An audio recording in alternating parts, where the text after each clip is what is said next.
Assalamualaikum warahmatullahi wabarakatuh. Alhamdulillah rabbil alamin. Wassalatu wassalamu ala ashrafil anbiya'i wal mursalin wa ala alihi wa ashabihi wa man tabi'ahu bi ihsanin ila yaumiddin.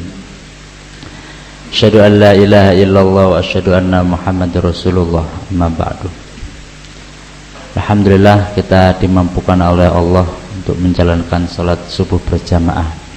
Semoga apa yang kita pelajari ini bisa bermanfaat untuk kita semua.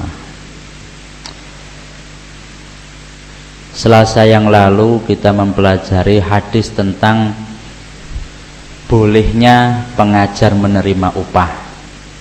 Jadi seorang ustadz, seorang mubaligh, pendakwah, guru, dosen boleh menerima upah.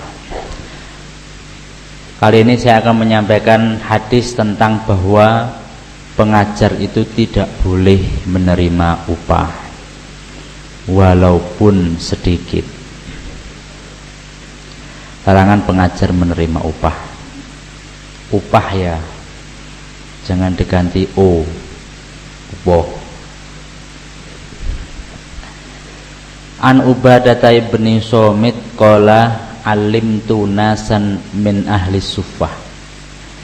Jadi suatu ketika Ubadah ini alimtu itu mengajar seseorang, nas itu jamak dari manusia. Jadi saya mengajar beberapa orang min ahli suffah. Ahli suffah itu sebuah daerah namanya Suffah. Al-Quran wal kitabah. Jadi dia itu mengajar Al-Quran dan mengajar menulis. Fa'ahda ilayya rajulun minhum qausan. Kemudian salah satu dari orang yang saya ajar itu memberikan hadiah kepada saya. Qausan itu busur panah. Busur panah. Fakultu laisat bimalin. Dan saya mengatakan bahwa ini bukanlah harta. Karena anak panah kan nggak berharga, atau paling berapa sih harganya kan? Bukanlah harta karena dia tidak berharga. Wa armi anha fi sabilillah. Dan dengan anak panah itu saya bisa memanah di jalan Allah. Bisa saya gunakan untuk berperang, bisa saya gunakan untuk jihad fi sabilillah gitu. Jadi barang itu tidak berharga juga bisa saya gunakan untuk di jalan Allah. Fasa'altu Rasulullah sallallahu alaihi wasallam. Tapi saya masih merasa ragu sehingga saya bertanya kepada Rasul. Saya bercerita bahwa saya telah mengajar kemudian diberikan hadiah berupa anak panah. Faqala, kemudian Nabi menjawab, in sarroka, kalau seandainya kamu senang, antutawwaqo biha tauqon min narin fa'aqbalha. Kalau kamu senang untuk ditimpakan, dikalungkan, in sarroka antutawwaqo biha tauqon min narin fa'aqbal. Kalau kamu suka diberi kalung dari kalung api neraka, ya ambil saja. Akhrajahu Ibnu Majah. Jadi Nabi tidak ngomong wah itu haram, itu tidak boleh, tapi bahasanya itu kalau kamu senang dikalungi dari kalung dari api neraka, ya terima saja. Nah, berarti bahasanya apa? Ya nggak boleh. Ada dua pendapat, yang pertama melarang, kemudian yang kedua membolehkan. Al-Quran diajarkan karena Allah, jadi tidaklah patut digaji orang yang mengajarkannya. Ini alasan agama yang menuntut guru-guru berjalan di jalan Allah. Jadi bagaimanapun juga Al-Quran itu harus diajarkan karena Allah, bukan untuk mencari sesuatu. Kan motonya Ahmad Dahlan itu, hidup-hidupilah Muhammadiyah, jangan mencari hidup dari Muhammadiyah. Pemimpin-pemimpin kaum muslimin pada permulaan kebangkitan Islam semuanya memerhatikan kepentingan kaum muslimin. semuanya memperhatikan kepentingan kaum muslimin. Jadi tidak ada yang kemudian untuk mencari harta benda, kepentingan harta benda. Ini masalahnya di sini. In sarroka antutawwaqo biha tauqon min narin fa'aqbalha. Kalau kamu senang dikalungi dari kalung dari api neraka, maka terimalah. Nah, bagaimana memaknai kalimat ini? Dalam syarah Sunan Abi Daud disebutkan bahwa para ulama berbeda pendapat dalam memahami hadis di atas. Yang pertama, sebagian ulama mengambil makna hadis secara tekstual, lahiriah. Jadi kalau bahasanya seperti itu ya begitu, bahwa mengambil upah atau gaji dalam mengajarkan Al-Quran terlarang, sebagaimana pendapat Az-Zuhri, Abu Hanifah dan Ishaq bin Rohwadi. Jadi mengambil makna tekstualnya itu tidak boleh. Yang kedua, sebagian mereka berpendapat tidak apa-apa menerima upah atau gaji dalam pengajaran Al-Quran selagi tidak dipersyaratkan, artinya kehendak santri atau murid yang diajar. Nah, jadi kalau misalkan itu kehendak yang diajar itu boleh, bukan kehendak yang mengajar. Maksudnya bukan kehendak mu'alim, saya nanti kasih sekian ya, nah, itu tidak boleh. Tapi kalau inisiatif dari murid sebagai bentuk rasa terima kasih, maka tidak apa-apa. Sebagian lain memperbolehkan upah atau gaji dalam pengajaran sebagaimana pendapat Malik atau Asy-Syafi'i dan lain-lain dengan alasan sebagai berikut. Nah, ada seorang pemuda dulu itu, dia orang miskin, kemudian mau menikah, tidak punya uang untuk beli mahar. Ya apa Rasul, saya tidak punya uang, saya tidak bisa nikah-nikah lah, padahal saya mau menikah. Akhirnya Rasul begini, zawwajtukaha bima ma'aka minal Qur'an. Saya menikahkan kamu dengan apa yang sudah kamu hafal dari Al-Quran. Nah, jadi apa yang kamu hafal dari Al-Quran itu sebagai maharnya. Nah, ya mudah. Artinya apa? Biasanya kita memberikan mahar kepada calon istri kita dulu, itu kan ada yang seperangkat alat sholat, ada yang kemudian cincin berlian, cincin emas gitu ya. Itu kan berharga. Tapi kemudian Rasul menikahkan seorang pemuda ini dengan apa yang sudah dihafal dari Al-Quran. Berarti kan hafalan itu juga berharga, bisa dihargai. Nah, hadis Sahal bin Sa'ad bahwa Rasulullah bersabda kepada seorang laki-laki yang menikah tetapi tidak ada kemampuan harta untuk mahar, jadi dimudahkan sekali untuk menikah.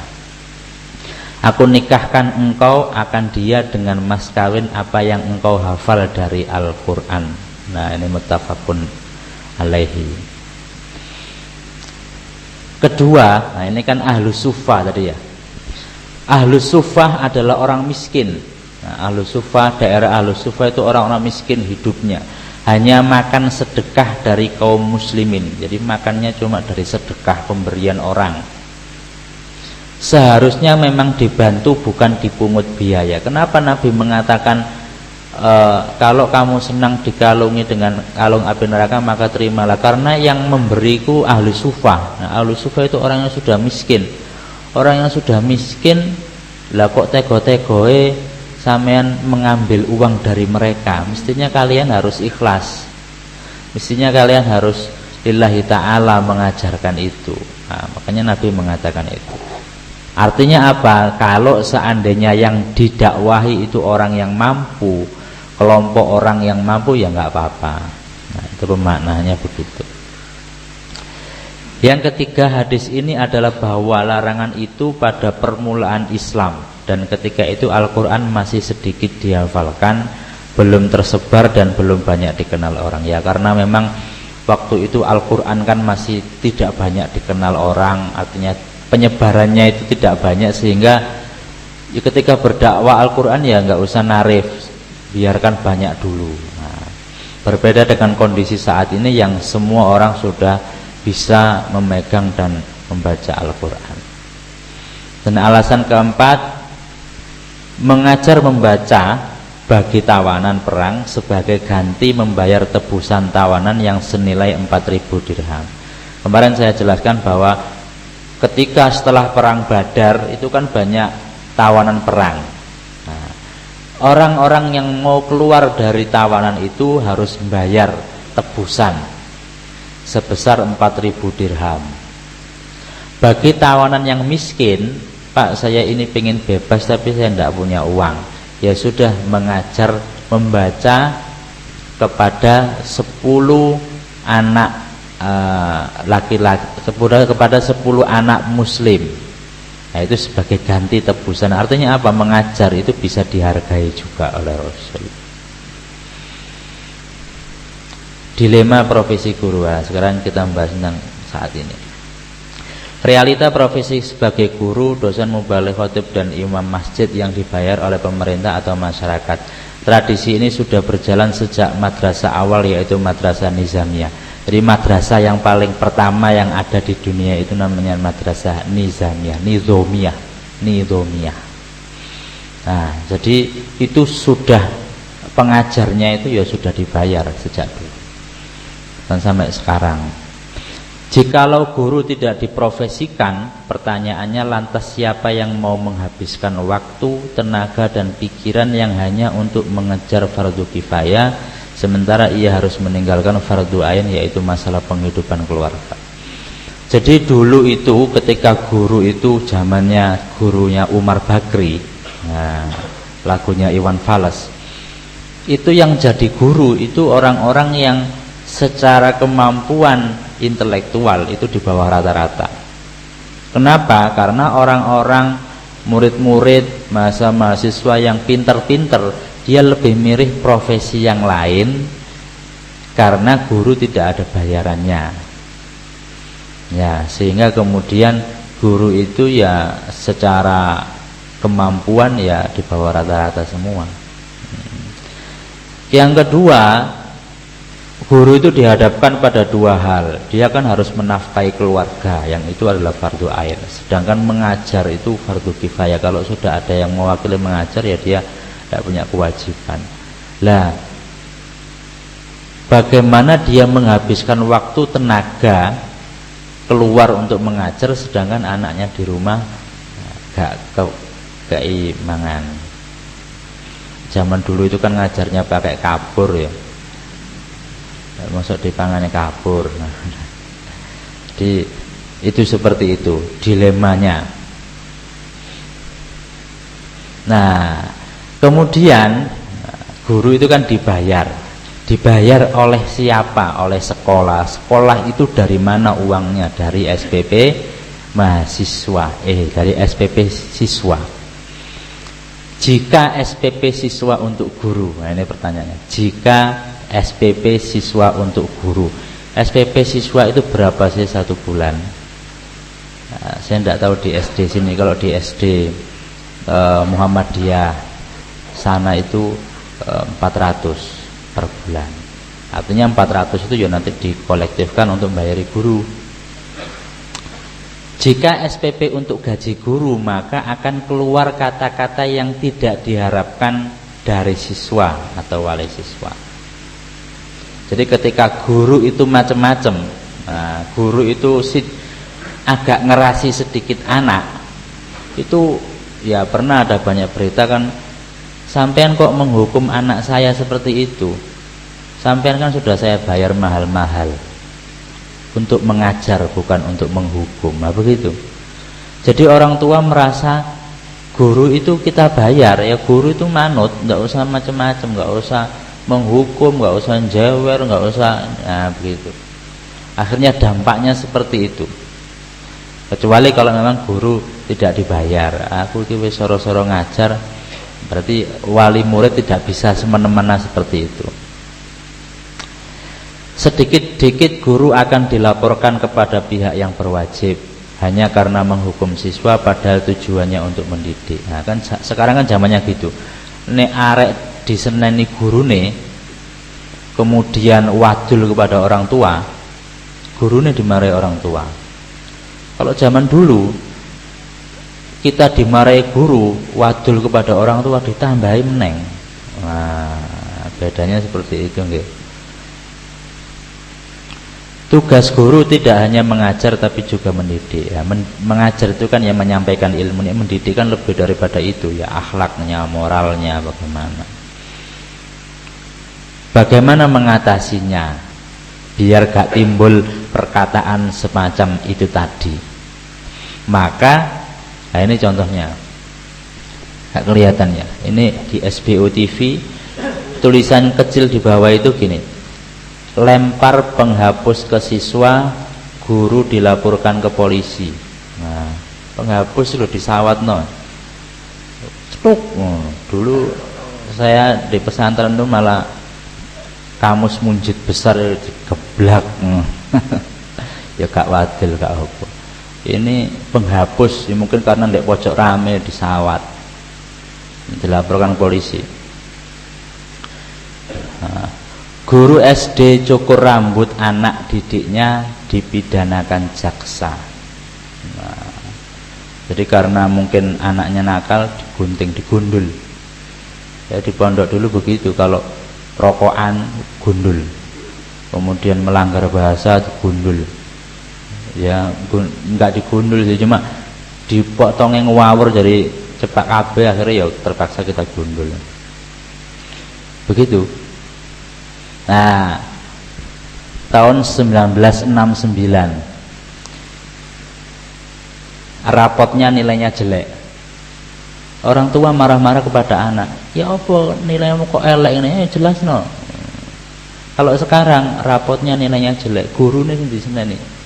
Ya apa anakku kok nilainya sakmene? Nah, di perbedaan kondisi kita dulu dengan sekarang. Tahun 1960, nah, kalau ada nilai yang jelek anaknya yang dimarahi, kalau sekarang ada nilai yang jelek gurunya dimarahi. Nah ini orang Malaysia. Cikgu ambillah rotan ini dan rotanlah anak saya untuk mendidiknya. Jadi orang tuanya malah mempersilahkan, "Ku nek anakku nakal anu sampean jewere gak apa-apa sama anu." Ya sekarang cikgu ini pistol kalau anak saya kena rotanmu. Jadi kalau macam-macam dengan anak saya sama tak pistol. Gitulah. Bagaimana jika SPP siswa tidak untuk guru? Lah terus guru tuh kon libat duit. Nah, lembaga pendidikan harus memiliki unit usaha untuk kesejahteraan guru yang dikelola oleh guru. Jadi guru dapat gaji dari unit usaha yang dikelola oleh guru. Gaji guru diambilkan dari unit usaha guru, bukan dari unit usaha siswa atau SPP siswa. Sehingga tidak ada lagi orang ngomong, "Sampean kok menghukum anak saya, sampean kan sampean bayar." Sopo sing bayar aku lo gak sampean bayar. Uang SPP sampean anak sampean itu ya untuk sarana prasarana, kembalinya ke anak-anak. Nah, itu. Lembaga pendidikan harus memiliki unit usaha untuk kesejahteraan siswa dikelola oleh siswa. Jadi dari siswa oleh siswa untuk siswa. Jadi kayak koperasi gitu ya. Dari siswa dikelola oleh siswa, hasilnya untuk siswa. Ya begitu. SPP dan unit usaha siswa dikembalikan ke siswa dalam bentuk sarana prasarana dan kegiatan siswa. Jadi ini kalau di pesantren sudah berjalan. Di pondok saya dulu itu begitu, ada unit usaha siswa, ada unit usaha guru. Unit usaha siswa itu dipegang oleh siswa dan dilaporkan setiap tahun penghasilannya. Jadi anak usia aliyah itu sudah megang uang miliatan di koperasi. Kenapa bisa laku? Ya karena anak-anak tidak boleh jajan di luar, hanya jajan di koperasi. Ya, mau nggak mau kan laku. Berapapun jajan di situ ya laku. Guru punya unit usaha sendiri, ada apa, pabrik es, pabrik roti, macam-macam yang itu untuk kesejahteraan guru, disejahterakan.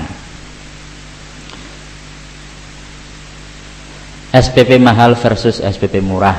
Nah, ini karena bahas masalah honor. Mana yang lebih berkualitas? Sekolah dengan SPP mahal atau sekolah dengan SPP murah? Sekarang itu masalah gengsi-gengsian. Anak sama sekolah nendi? Anakku sekolah nang kene. Loh, aku larang loh ya. Itu kemudian sudah bisa menyimpulkan orang ini ternyata kaya ya, isunya kalau anakku. Gak ditonton wis kualitas atau pokoknya nek wis larang jelas berkualitas. Nah, kesimpulannya begitu, nek larang itu jelas berkualitas. Apakah sekolah dengan SPP mahal mesti berkualitas? Apakah sekolah dengan SPP murah mesti tidak berkualitas? Bagaimana menghitungnya? Apakah guru dengan gaji mahal mesti profesional? Apakah guru dengan gaji sedikit mesti tidak profesional? Nah, itu kan pertanyaan. Nah, maka menghitungnya itu dengan namanya indeks produktivitas.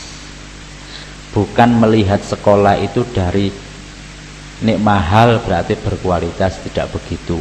Kalau sekolahnya banyak prestasi juga itu berkualitas, tidak juga begitu.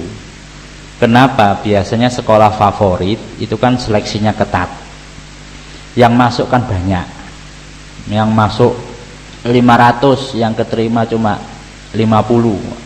50 itu sudah saringan. Maksudnya 50 itu dari inputnya itu sudah berkualitas. Jadi kayak misalkan berlian gitu ya. Berlian ini sodok burek. Digosok titik ngono wis berkilau. Artinya apa? Dia sudah berbakat, sudah pinter, sekolah tinggal gosok titik wis api. Lah yang kasihan kan sekolah-sekolah yang di pelosok-pelosok sana yang dapat sisa-sisa gitu ya. Inputnya itu ada istilahnya garbage in, garbage out. Masuknya sampah, keluarnya jadi sampah. Tapi kan sekolah bukan begitu, garbage in, diamond out. Bagaimana merubah sampah yang masuk menjadi diamond, menjadi sesuatu yang berharga. Dulu loh anak saya itu tidak bisa apa-apa, sekarang kok malah pinter. Lah itu cara mengukurnya begitu. Maka indeks produktivitas itu begini, ada 2 SMP, 1A, 1B. SMP A menerima 3 orang murid dengan nilai UASBN SD masing-masing 40, karena NEM maksimal SD adalah 50. Jadi ada 3 anak SD nilainya 40 masuk SMP. Maka rata-rata indeks masukan adalah intinya 80. Selama 3 tahun menempuh pendidikan, ketiganya lulus dari SMP A dengan NEM masing-masing misalkan 55. Jadi yang masuknya 80 nilainya akhir masuk SMP, lulus SMP nilainya 92 ya. Sedangkan SMP B menerima siswa baru dengan nilai tadi 60, lebih kecil ya. Tadi yang A menerima 80. Jadi memang gawanane wis areke pinter. Lulus dari SMP 92. SMP B masuk 60 nilainya karena memang anaknya nggak begitu bagus. Setelah 3 tahun sama lulusnya 92 nilainya. Mana yang paling bagus? SMP B. Karena apa? Dia dari 60 bisa menjadi 92. Dari 60 bisa menjadi 92. Sedangkan SMP A dari 80 menjadi 92. Lah, peningkatannya itulah kalau kita melihat mana yang lebih berkualitas, ya SMP B. SMP A bisa jadi itu favorit karena sudah dari embrionya, bibitnya berkualitas. Maka dari situ kita tidak bisa langsung menyimpulkan bahwa sekolah yang mahal itu adalah sekolah yang berkualitas. Saya rasa itu yang dapat saya sampaikan. Mungkin ada pertanyaan. Monggo, barangkali ada yang mau ditanyakan. Monggo Pak. Pak Yamin yang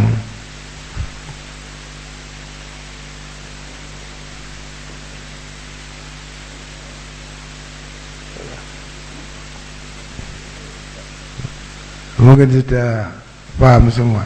Soalnya kelihatannya anaknya sudah besar-besar, sudah mahasiswa semua anaknya. Tapi gini lah, kalau saya melihat sekarang tuh sekolah ya, itu sekolah favorit itu tidak karena anak itu pandai masuknya, maksudnya kalau misalnya itu sekarang tuh karena uang. Jadi kalau orang tuanya tuh banyak uang, kan ada yang sekolah itu yang full day kan aja. Nah, itu kadang-kadang tuh bapak dan ibunya tuh kerja, jadi sekolah itu untuk menitipkan anak itu. Jadi pagi diantar, pulang kerja diambil. Itu ada yang seperti itu. Jadi karena uang, bukan karena anak itu masuknya pandai. Tolong jelaskan. Sekolah yang favorit itu ya, yang jadi dia diterima karena memang kualifikasi finansialnya memenuhi gitu ya. Jadi ada anak pintar masuk tapi karena nggak punya uang ya nggak bisa masuk gitu ya. Jadi sekolah favorit sekarang tidak semuanya anaknya pintar tapi kaya-kaya semua, sehingga mereka bisa lulus. Setelah itu mungkin nilai masuknya 60, nilai keluarnya enggak tahu itu di situ apakah bisa menjadi 92 atau malah 80. Wong saya itu pernah diceritani guru Man Mojokerto. Alah Pak, wong ujian itu loh sing ngerjakno gurune. Loh, masuk sih Pak? Gimana caranya? Lah, awalnya itu agak malu-malu. Jadi ketika ujian nasional itu yang jaga kan memang bukan guru setempat, guru yang lain dari dinas. Jadi soal datang, kan guru itu lebih awal tahu soal datang, itu guru mengerjakan soal di tempat yang lain. Ya. Kemudian nanti ada kesepakatan.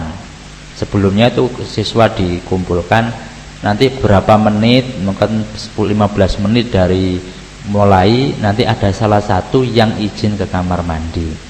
Kamar mandi yang nomor sekian, kemudian di sebelah sini nanti tak taruh jawabannya. Pokoknya sudah seperti itulah. Nah, sudah guru sudah mengerjakan di tempat lain, kemudian jawabannya ditaruh di mana gitu yang sudah disepakati. Salah satu siswa keluar mengambil jawaban itu. Baik. Pertanyaan saya yang kedua lah, terus mendistribusikannya bagaimana dari anak yang ngambil jawaban itu?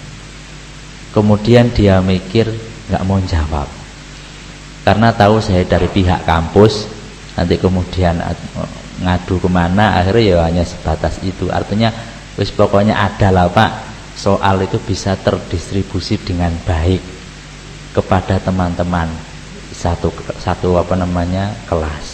Artinya apa? Kalau sekolah itu nanti nilainya anak-anak rendah-rendah, kan ya sekolah malu, gak payu Pak. Ojo sekolah nang kono apa nilai uannya jelek-jelek, padahal sekolahnya berusaha untuk jujur. Tapi kalau dibantu anaknya dijawabkan oleh guru, ya etikanya di mana akhirnya kan? Akhirnya anak alah gak usah sinau kok lho ya paling guruku sing ngerjakno lah gitu. Akhirnya serba susah juga. Makanya kemarin zamannya Pak Anies Baswedan itu kan menerapkan ada nilai integritas. Nilai integritas itu gimana ngeceknya? Itu kan ada nomor ujian ya. Nomor ujian 1, 2, 3 ada jejer. Kalau satu soal atau kalau ada nomor soal yang ada 2 orang ya, yang benarnya sama, salahnya sama, itu jelas nyontek. Kalau benarnya sama kan wajar ya. Lah ini salahnya sama. Di nomor 6 salahnya ya podo salah, nomor 7 ya podo salah, nomor 12 ya podo salah. Lunggune jejer ya jelas nyontek. Nah itu nilai uannya tinggi tapi nilai integritasnya rendah.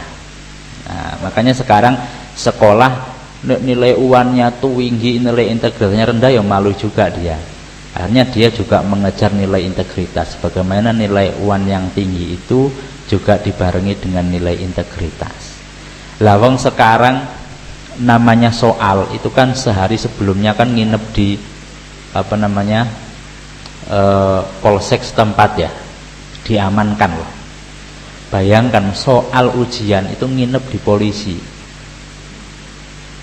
Mikirnya kan betapa tidak ada orang jujur ya di Indonesia, sampai diamankan seperti itu kan begitu. Sampai itu pun itu masih ada yang bocor, nggak tahu bocor. Hanya satu yang bisa membocorkan itu percetakan, ya kan? Percetakan yang nyetak soal itu loh.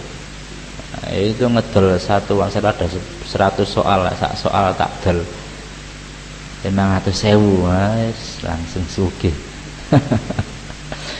Pertama yang tahu soal, yang buat soal, yang kedua percetakan. Nah gitu. Jadi apa namanya ya seperti itulah fenomena pendidikan kita saat ini. Saya rasa itu yang dapat saya sampaikan, kurang lebihnya mohon maaf. Wabillahi taufiq wal hidayah. Assalamualaikum warahmatullahi wabarakatuh.